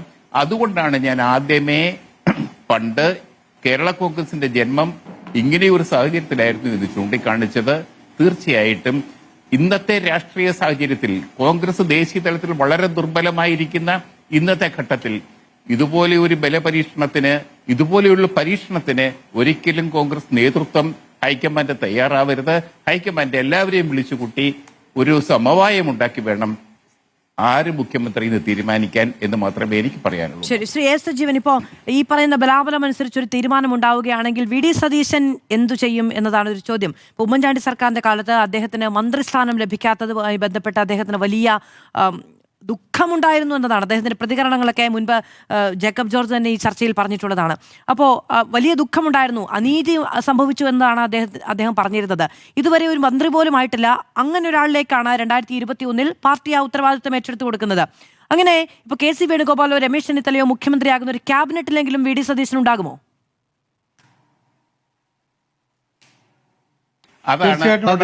ശ്രീ ജേക്കബ് ജോർജ്, ഞാൻ ശ്രീ എസ് സജീവനോട് ചോദിച്ചു. VD സതീശൻ എന്ന് പറയുന്നത് തീർച്ചയായിട്ടും വൈകാരികമായിട്ട് പ്രതികരിക്കുന്ന ആളാണ്. വൈകാരികമായി പ്രതികരിക്കുന്ന VD സതീശൻ സ്വാഭാവികമായിട്ടും അദ്ദേഹം ഇങ്ങനെ ഒരു പ്രശ്നം വന്നു കഴിഞ്ഞാൽ, കാരണം അദ്ദേഹത്തിന് അറിയാം ഈ തെരഞ്ഞെടുപ്പിന് വിജയത്തിന് വേണ്ടിയിട്ട് മറ്റാരേക്കാളും അധ്വാനിച്ചിട്ടുള്ള താനാണെന്ന് അദ്ദേഹത്തിന് അറിയാം. അദ്ദേഹത്തിനോടൊപ്പമുള്ള ആളുകൾക്കും അതറിയാം. സ്വാഭാവികമായിട്ടും അദ്ദേഹത്തെ അവഗണിച്ചുകൊണ്ട് മറ്റെന്തെങ്കിലും തരത്തിൽ ഇപ്പം ജേക്കബ് ജോർജ് പറഞ്ഞത് ശരിയാണ്. ഹൈക്കമാൻഡിൽ ഏറ്റവും കൂടുതൽ സ്വാധീനമുള്ള KC വേണുഗോപാൽ, അദ്ദേഹം മുഖ്യമന്ത്രിയാവാനാണ് മിക്കവാറും സാധ്യത. കാരണം അല്ലെങ്കിൽ 11ാം മണിക്കൂറിൽ എന്തെങ്കിലും മാറ്റം വേണമെങ്കിൽ KC വേണുഗോപാൽ തന്നെ സ്വയം പിന്മാറേണ്ട ഒരു അവസ്ഥയാണ്. പക്ഷേ ഈ ഘട്ടത്തിലും അദ്ദേഹം പിന്മാറിയിട്ടില്ല. അപ്പം അദ്ദേഹം ഉറച്ചു നിൽക്കുകയാണ് ആ സ്ഥാനത്തിന് വേണ്ടിയിട്ട്. രാഹുൽ ഗാന്ധിക്ക് ഏറ്റവും പ്രിയപ്പെട്ട ആളാണ്. മുകുൾ വാസ്നിക്കിനാണെങ്കിലും അജിത് മാക്കനാണെങ്കിലും ഇവർക്കെല്ലാവർക്കും വളരെയധികം ബന്ധമുള്ള ആളാണ്. അപ്പോൾ അങ്ങനെയുള്ള ഒരാൾ ആവാനാണ് സാധ്യത. പക്ഷേ അങ്ങനെ വരുമ്പോൾ ഇനി ഏതെങ്കിലും ഒരു മന്ത്രിപദം ഏറ്റെടുത്തുകൊണ്ട് മന്ത്രിസഭയിൽ ഉണ്ടാവുക എന്ന് പറഞ്ഞാൽ അത് അംഗീകരിക്കാൻ ഒരു പക്ഷേ സതീശൻ തയ്യാറാവില്ല. കാരണം അദ്ദേഹത്തെ നമുക്ക് എല്ലാവർക്കും അറിയാവുന്ന പോലെ വളരെ വികാരപരമായിട്ട് പെരുമാറുന്ന ഒരാളാണ് അദ്ദേഹം. ഞാൻ മന്ത്രിസഭയിലേക്ക് ഇല്ല എന്ന് പറഞ്ഞ് മാറിക്ക, അല്ലാതെ പാർട്ടിയിൽ നിന്ന് പുറത്തു പോകുന്ന രീതിയൊന്നും ഉണ്ടാവില്ല. കാരണം സതീശൻ അങ്ങനെ ചെയ്യുന്ന ഒരാളല്ല. പക്ഷെ അദ്ദേഹം മാറി നിൽക്കും. ആ പ്രതിഷേധം ശക്തമാകും. അതേ ഘട്ടത്തിൽ തന്നെ ഇപ്പോൾ തെരുവിൽ കാണുന്ന ഈ പ്രതിഷേധങ്ങളൊക്കെ അല്ലെങ്കിൽ ഈ അനുഭാവ പ്രകടനങ്ങളൊക്കെ ഉണ്ടല്ലോ, സതീശന് അനുകൂലമായിട്ടുള്ള ഈ മുദ്രാവാക്യങ്ങളും ഈ പ്രകടനങ്ങളും ഒക്കെ അത് പ്രതിഷേധ പ്രകടനമായിട്ട് ശക്തമായിട്ട് വരാനുള്ള സാധ്യതയും വളരെ കൂടുതലാണ്. അത് ഒരു കോൺഗ്രസിനകത്ത് ഒരു വലിയ ചലനമുണ്ടാക്കാൻ സാധ്യതയുണ്ടെന്നാണ് ഞാൻ വിചാരിക്കുന്നത്. പക്ഷേ അപ്പോഴും അതിലൊരു മാറ്റം വരുത്താൻ മിക്കവാറും കോൺഗ്രസ് ഹൈക്കമാൻഡ് ഈ ഒരു ഘട്ടം കഴിഞ്ഞിട്ട് 3 പേരെയും വിളിച്ചു ചേർത്തിട്ട് ഒരു സമവായം ഉണ്ടാക്കാൻ ശ്രമിക്കുമെന്നാണ് ഒരു പ്രഖ്യാപനം വന്നതിന് ശേഷമല്ലേ അങ്ങനെ പറയുന്ന സാധ്യതകളൊക്കെ ഉണ്ടാവുള്ളൂ. അങ്ങനെ ഒരു പ്രഖ്യാപനം ഇപ്പോൾ കെ.സിക്കോ അല്ലെങ്കിൽ രമേശ് ചെന്നിത്തലയ്ക്കോ അനുകൂലമായ ഒരു പ്രഖ്യാപനം വന്നാൽ അത് പിന്നീട് ഈ പറയുന്ന ജനകീയ പ്രതിഷേധമോ അല്ലെങ്കിൽ വി ഡി സതീശൻ അനുകൂലികളുടെ പ്രതിഷേധങ്ങളോ കണ്ടു മാറുന്ന ഒരു സാഹചര്യം അങ്ങനെ ഉണ്ടാകില്ലല്ലോ. ഒരു മാറ്റം ഉണ്ടാവാൻ സാധ്യതയില്ല. പക്ഷേ ഈ പ്രഖ്യാപനം വന്നതിന് ശേഷം ആണ് എങ്കിൽ പോലും ഈ പ്രതിഷേധങ്ങളൊക്കെ ഉണ്ടാകും. സതീശൻ മാറി നിൽക്കാനുള്ള സാധ്യത. അതല്ലെങ്കിൽ ഹൈക്കമാൻഡിന് ചെയ്യാൻ കഴിയാവുന്നൊരു കാര്യം 3 പേരെയും വിളിച്ചിട്ട് അവരെ ഒരു സമവായത്തിലേക്ക് എത്തിക്കുക.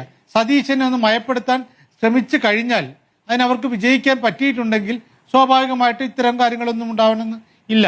എന്നാലും പ്രതിഷേധങ്ങളൊക്കെ ഉണ്ടാവുന്നുള്ള കാര്യത്തിൽ ഒരു സംശയമില്ല. സതീശൻ മയപ്പെടും. പക്ഷെ ആ സതീശനെ മയപ്പെടുത്താതെ പെട്ടെന്നൊരു പ്രഖ്യാപനം ഇപ്പോൾ ഹൈക്കമാൻഡിന് തീരുമാനിക്കാമെന്ന് പറഞ്ഞ പ്രമേയം വന്നു കഴിഞ്ഞു. ആ പ്രമേയത്തിന്റെ അടിസ്ഥാനത്തിൽ ഞങ്ങൾ അങ്ങ് പ്രഖ്യാപിക്കുന്നു എന്നാണെങ്കിൽ കെ.സി. വേണുഗോപാലിന്റെ പേര് പറയുന്നു എന്നാണെങ്കിൽ സ്വാഭാവികമായിട്ട് സതീശൻ ആ മന്ത്രിസഭയിൽ ഉണ്ടാവാനുള്ള സാധ്യത വളരെ കുറവാണ്.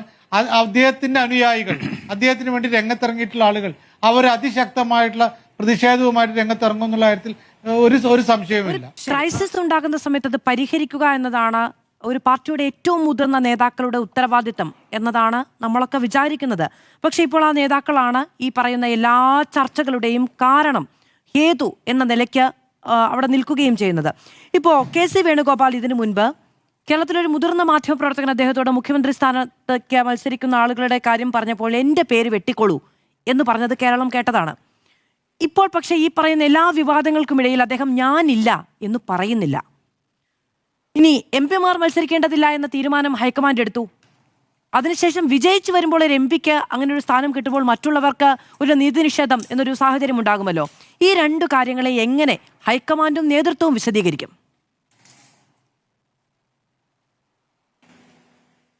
ഇതിൽ ഒരു കാര്യമുള്ളത്, കെ.സി. വേണുഗോപാൽ മുഖ്യമന്ത്രിയാകണമെന്ന് കെ.സി. വേണുഗോപാൽ പൊതുസമൂഹത്തോട് പറയുകയോ മാധ്യമങ്ങളോട് പറയുകയോ ചെയ്തിട്ടില്ല. അതുപോലെ വി ഡി സതീശൻ മുഖ്യമന്ത്രിയാകണമെന്നും അദ്ദേഹം പൊതുസമൂഹത്തോടും മാധ്യമങ്ങളോടും പറഞ്ഞിട്ടില്ല. രമേശ് ചെന്നിത്തലയും അതുപോലെ തന്നെ. ആളുകൾ അവരുടെ ആഗ്രഹങ്ങൾക്കനുസരിച്ചിട്ട് അഭിപ്രായ പ്രകടനം നടത്തും. തീർച്ചയായിട്ടും അതിലൊരു തെറ്റുമില്ല. ഓരോരുത്തർക്കും വ്യക്തിപരമായ ഇഷ്ടങ്ങളുള്ള നേതാക്കന്മാർ കേരളത്തിന്റെ മുഖ്യമന്ത്രി ആകണമെന്ന് അഭിപ്രായം പറയുന്നതിൽ ഒരു തെറ്റുമില്ല. അത്തരത്തിൽ അഭിപ്രായം പറയുകയും അതിനുവേണ്ടി ക്യാമ്പയിൻ ചെയ്യുകയും സോഷ്യൽ മീഡിയയിൽ പോസ്റ്റ് ഇടുകയും പ്രചാരണം ചെയ്യുന്നതിൽ ഒരു തെറ്റുമില്ല. പക്ഷെ അത്തരം അഭിപ്രായങ്ങൾ പറയുമ്പോൾ മറ്റൊരു നേതാവിനെ ഇകഴ്ത്തി കാണിക്കുകയും ആക്ഷേപിക്കുകയും ചെയ്യുന്നതിലാണ് ഒരു ശരികേടുള്ളത്. അത്രേ ഇതിൽ പ്രശ്നമുള്ളൂ. ഇതിൽ കെ.സി. വേണുഗോപാല് തെരഞ്ഞെടുപ്പിന് മുമ്പ്, തെരഞ്ഞെടുപ്പ് സമയത്ത് അദ്ദേഹത്തിന്റെ പേര് കേരളത്തിൽ LDF ഉന്നയിച്ച ഏറ്റവും വലിയ പ്രശ്നം എന്തായിരുന്നു? കേരളത്തിൽ മുഖ്യമന്ത്രിയാകാൻ ആളുകളുടെ തിരക്കാണ്. ആ സമയത്താണ് അദ്ദേഹം പറഞ്ഞത്, ഞാൻ മുഖ്യമന്ത്രി ചർച്ചയിൽ എന്റെ പേര് നിങ്ങൾ വലിച്ചഴക്കേണ്ട. സമാനമായ അഭിപ്രായം തന്നെയാണ് വി ഡി സതീശനും പറഞ്ഞിട്ടുള്ളത്. കേരളത്തിന്റെ മുഖ്യമന്ത്രിയാക്കാനല്ല, കേരളത്തിലെ UDF-നെ അധികാരത്തിലേക്ക് തിരിച്ചെത്തിക്കാനാണ് എന്നെ അസൈൻമെന്റ് ഏൽപ്പിച്ചത്. ആ അസൈൻമെന്റ് ആണ് ഞാൻ പൂർത്തിയാക്കുന്നതെന്നാണ് അദ്ദേഹം പറഞ്ഞത്. സമാനമായ രീതിയിൽ തന്നെയാണ് രമേശ് ചെന്നിത്തലയും അഭിപ്രായം പറഞ്ഞിട്ടുള്ളത്.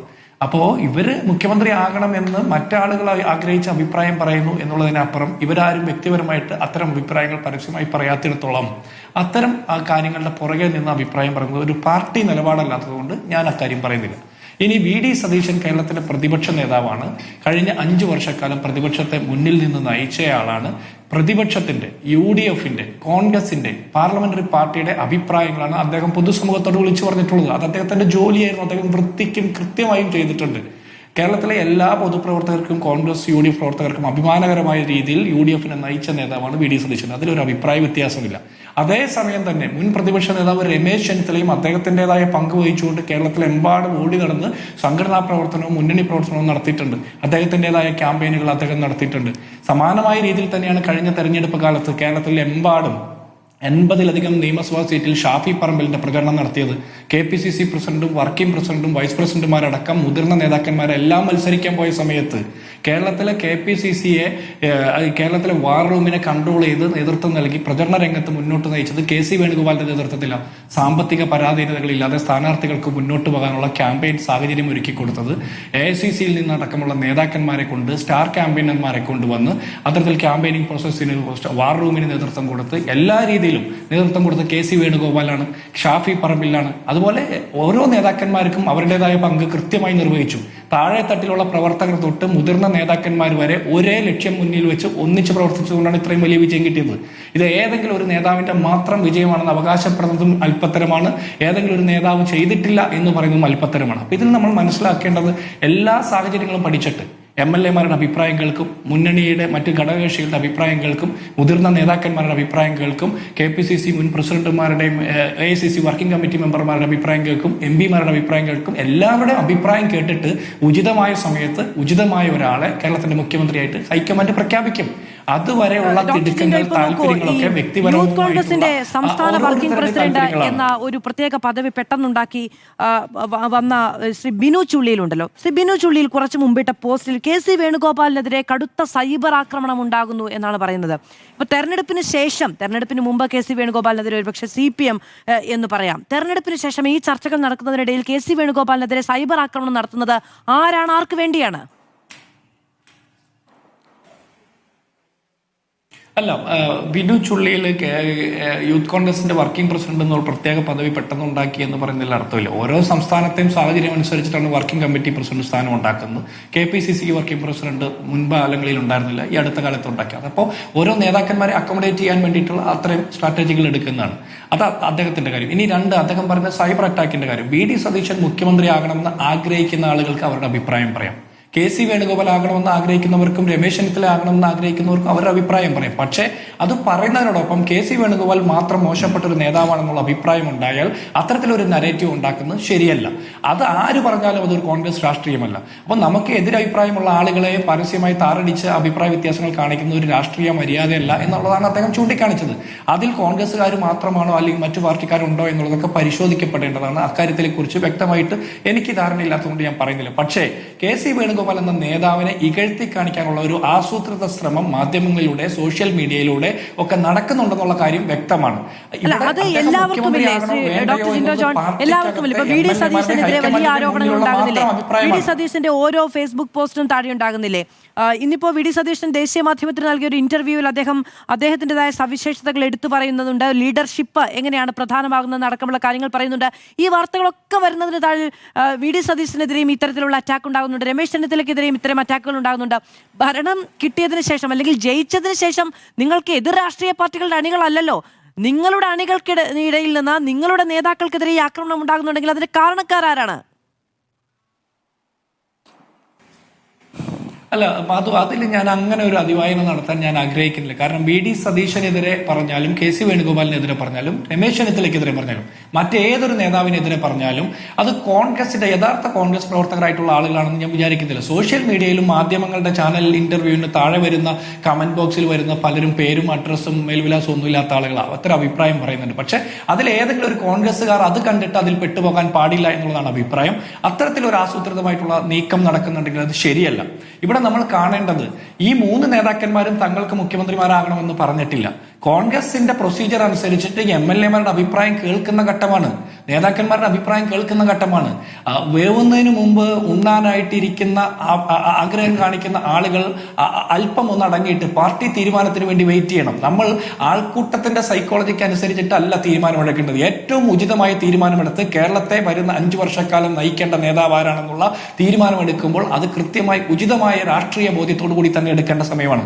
ആ സമയത്ത് നമ്മൾ ശ്രദ്ധ തിരിക്കാൻ വേണ്ടിയിട്ട് ഇത്തരത്തിലുള്ള അഭിപ്രായ പ്രകടനം നടത്തുന്നത് ഒരു ശരിയാണോ എന്ന് എനിക്ക് സംശയമുണ്ട്. കാരണം രാഷ്ട്രീയ പൊതുരംഗത്ത് വരുന്ന മാധ്യമങ്ങളിലും സോഷ്യൽ മീഡിയയിലും വരുന്ന സോഷ്യൽ മീഡിയ ക്യാമ്പയിൻ മാത്രം വിശ്വസിച്ചാണ് നിലപാടെടുക്കണമെങ്കിൽ രാഹുൽ മാങ്കൂട്ടത്തിൽ ഇപ്പോഴും കോൺഗ്രസിൽ തുടരുമായിരുന്നു, അദ്ദേഹം MLA സ്ഥാനത്ത് തുടരുമായിരുന്നു. അങ്ങനെയുള്ള ഒരു അഭിപ്രായം മാത്രമാണ് എടുക്കുന്നതെങ്കിൽ സുധാകരൻ KPCC പ്രസിഡന്റ് സ്ഥാനത്ത് മാറ്റപ്പെടില്ലായിരുന്നു. അപ്പൊ അങ്ങനെ ഒരുപാട് കാര്യങ്ങളുണ്ട്. അപ്പൊ വരുന്നു എന്നും ഉള്ളൊരു പ്രതികരണം നടത്തി അതിന് താഴെ മുഴുവനും രാഹുൽ ഗാന്ധിക്ക് ഒരു നന്ദി അറിയിക്കും, അദ്ദേഹം താരപ്രചാരകനായിരുന്നുവല്ലോ. അദ്ദേഹത്തിനൊരു വെൽക്കം പറയുകയോ ഒന്നുമില്ല. മുഴുവൻ ശക്തി പ്രകടനമാണ്. BDS, KC, RC തുടങ്ങിയ ശക്തി പ്രകടനമാണ്. ഇത്രമേൽ ഈ പറയുന്ന ബലാബലം മുഴുവനും അത്ര സ്വാഭാവികമാണ്, കോൺഗ്രസിന്റെ പതിവ് രീതിയാണ് എന്ന് നിങ്ങൾ അധികാരത്തിൽ നിന്ന് ഇറങ്ങുമ്പോഴാണല്ലോ, അല്ലെങ്കിൽ നിങ്ങൾക്ക് തോൽവി സമ്മാനിച്ചുകൊണ്ടാണല്ലോ UDF അധികാരത്തിലേക്ക് വരുന്നതും വിജയം നേടിയെടുത്തതും. നിങ്ങൾക്ക് തോന്നുന്നുണ്ടോ? അതെ, ഞാനിപ്പോൾ ഈ കാര്യത്തിൽ UDFന്റെ ഒരു ആഭ്യന്തര കാര്യമാണല്ലോ. അപ്പോൾ ആ കാര്യത്തിനകത്ത് പ്രത്യേക രാഷ്ട്രീയ ലക്ഷ്യത്തോടു കൂടിയുള്ള ഒരു പ്രതികരണം ഒന്നും നടത്തേണ്ടതില്ല എന്ന് തീരുമാനിച്ച് ഉറപ്പിച്ച് തന്നെ വന്നതാണ്. ഞങ്ങളെ സംബന്ധിച്ച് എന്തെങ്കിലും കാര്യങ്ങൾ വിശദീകരിക്കേണ്ടതുണ്ടെങ്കിൽ അത് മാത്രം പറഞ്ഞ് ആ ഭാഗം അവസാനിപ്പിക്കുക എന്ന് മാത്രമായിരുന്നു എൻ്റെ ഉദ്ദേശം. പക്ഷേ അദ്ദേഹം തൊട്ടുമുള്ള അവസരത്തിൽ നമ്മുടെ കോൺഗ്രസിന്റെ ബഹുമാനീയനായ പ്രതിനിധി പറഞ്ഞു, നിങ്ങൾ നോക്കൂ, എത്രയോ നിഷ്കളങ്കരാണ് ഞങ്ങളുടെ ഈ 3 നേതാക്കന്മാർ. അവരിൽ ഒരാൾ പോലും മുഖ്യമന്ത്രി സ്ഥാനത്തെ സംബന്ധിച്ച് ഒരു അവകാശവാദവും ഉന്നയിച്ചിട്ടില്ല. അങ്ങനെയാണ് അദ്ദേഹം അവരെ കുറിച്ച് അവതരിപ്പിച്ചത്. എനിക്ക് തോന്നുന്നു അല്പമണിക്കൂറുകൾക്ക് പുറകിൽ, ഞാനതിന്റെ ലിങ്ക് അങ്ങേക്ക് ഷെയർ ചെയ്തിരുന്നു, അല്പമണിക്കൂറുകൾക്ക് പുറകിൽ ഇന്ത്യൻ എക്സസ് എന്ന ദേശീയ മാധ്യമത്തിന് ഇപ്പോൾ നമ്മുടെ മുൻ പ്രതിപക്ഷ നേതാവ് അനുവദിച്ച അഭിമുഖമുണ്ടല്ലോ, ആ അഭിമുഖത്തിന്റെ ശ്രദ്ധേയമായൊരു തലവാചകം എന്ന് പറയുന്നത് കേരള CM റേസ്, അങ്ങനെയാണ്, Kerala CM raise, Congress Satheesan sites Narendra Modi four make the case for himself എന്നുള്ളതാണ്. എന്നിട്ട് അദ്ദേഹം പറയുന്നത് എന്താണ്? When Narendra Modi becomes the CM of Gujarat, he was only A party organiser, not even A senior parliamentarian. This is just like doing A business. എങ്ങനെയാണ് ഈ സംഘത്തിൽപ്പെട്ടവർ രാഷ്ട്രീയത്തെ കാണുന്നത്? നോക്കൂ, നരേന്ദ്രമോദി ഗുജറാത്തിൽ പ്രധാനമന്ത്രിയായപ്പോൾ അദ്ദേഹം ഒരു പാർട്ടി സംഘാടകൻ മാത്രമായിരുന്നു, ഒരു സീനിയർ പാർലമെന്ററിയൻ പോലും ആയിരുന്നില്ല. പിന്നെ എന്താണ്? ഇതൊരു കച്ചവടം ചെയ്യുന്നത് പോലെയാണ്, മുഖ്യമന്ത്രി സ്ഥാനത്തേക്ക് അവരോധിക്കപ്പെടുക ലക്ഷണമൊത്തൊരു ബിസിനസ് ചെയ്യുന്നത് പോലെയാണ്. പറയുന്നത് ആരാണ്?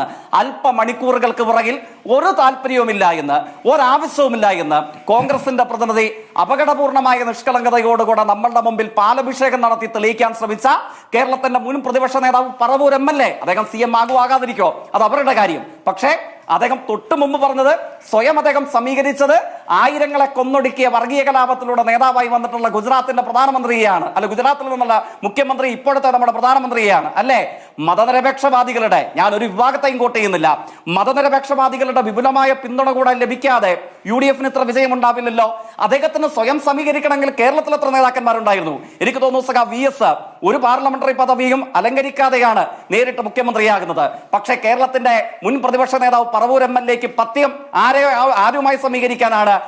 ഇന്ത്യയുടെ പ്രധാനമന്ത്രി പദവിയിൽ ഇരിക്കുന്ന ലക്ഷണമൊത്ത സംഘപരിവാർ വർഗീയതയുടെ പ്രതിനിധിയായ നരേന്ദ്രമോദി ഒരു സംഘാടകനായിരുന്നു, എന്നെ പോലെ ഇത് കച്ചവടം ചെയ്യുന്നത് പോലെയാണ്. ഇതൊക്കെ പറഞ്ഞിട്ടാണ് ഇവിടെ വന്നിരുന്ന് പറയുന്നത് എന്താ? ഇവർക്ക് ആർക്കും ഒരു താല്പര്യവുമില്ല, അവരൊക്കെ പരമപരിശുദ്ധന്മാരായ നിഷ്കളങ്കരാണ്, അവരൊക്കെ പാർട്ടി തീരുമാനത്തിന് വേണ്ടി കാത്തിരിക്കുന്ന അസാധാരണമായ പാർലമെന്ററി വ്യാമോഹം ഇല്ലാത്ത നിഷ്കളങ്കരായ പ്രവർത്തകരാണ് എന്നൊക്കെ പറയുന്നത് ഈ പ്രഖ്യാപനം അല്പം മണിക്കൂറുകൾക്ക് പുറകിൽ ഇന്ത്യൻ എക്സസിൽ വന്ന് പറഞ്ഞ ആളുകളെ കുറിച്ചാണ്. ഞാൻ ആവശ്യപ്പെടുന്നില്ല, കേൾക്കുന്നവർ ചിന്തിച്ച് മനസ്സിലാക്കട്ടെ, ചിന്തിക്കുന്നവർക്ക് ദൃഷ്ടാന്തം ഉണ്ടാവട്ടെ. ശരി, ഏതായാലും ഹൈക്കമാൻഡിന്റെ തീരുമാനം പെട്ടെന്നുണ്ടാവുകയാണ് എങ്കിൽ ഈ പറയുന്ന ചർച്ചകളും അതുവഴി ഉണ്ടാകുന്ന വിവാദങ്ങളും പരമാവധി ഒഴിവാകും. ഇനി ഹൈക്കമാൻഡിൽ നിന്ന് വരുന്നത് വെളുത്ത പുകയാണോ കറുത്ത പുകയാണോ എന്ന് കണ്ടുനട്ടിരിക്കാം.